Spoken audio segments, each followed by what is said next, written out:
Mga kalapatids, magandang araw sa inyong lahat. Ako nga pala, si Dennis Reyes ng Yolsi Pigeon TV. At sa araw na ito, pag-uusapan natin ang isa sa mga subok na bloodline sa mundo ng racing pigeons, ang John Arden. Aba, kung usapang long-distance race ang pag-uusapan, naku po, hindi pwedeng hindi mabanggit ang John Arden. Ang bloodline na ito ay kilala hindi lang sa bilis, kundi lalo na sa tibay, lakas ng katawan at matinding stamina.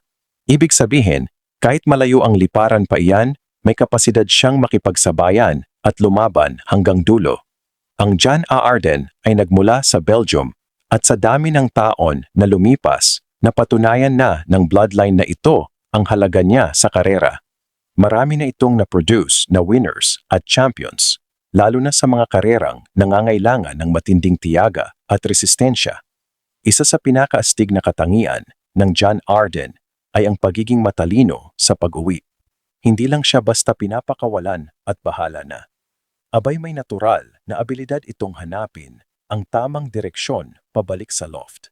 Kaya nga sinasabi ng marami, ang John Arden ay ibong may lakas na, talino pa. Bukod diyan, kilala rin sila sa matatag na pangangatawan. Kahit pa magbago ang panahon o humaba ang biyahe. Basta nasa kondisyon ng ibon, may laban talaga. Pero tandaan mga kalapatids ha, kahit gaano kaganda ang bloodline, kailangan pa rin ng tamang alaga, tamang pagkain, sapat na vitamins, regular na ensayo, at maayos na conditioning. Kaya kung ang hanap mo ay kalapating may history, kalidad, at proven performance sa long distance, abay isang magandang bloodline na pwede mong pag-aralan at subukan ang John Arden.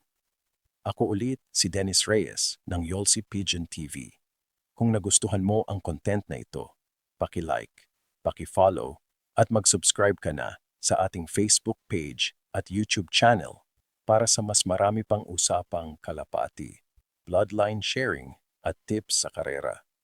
Maraming salamat mga kalapatids at good luck sa ating mga alaga.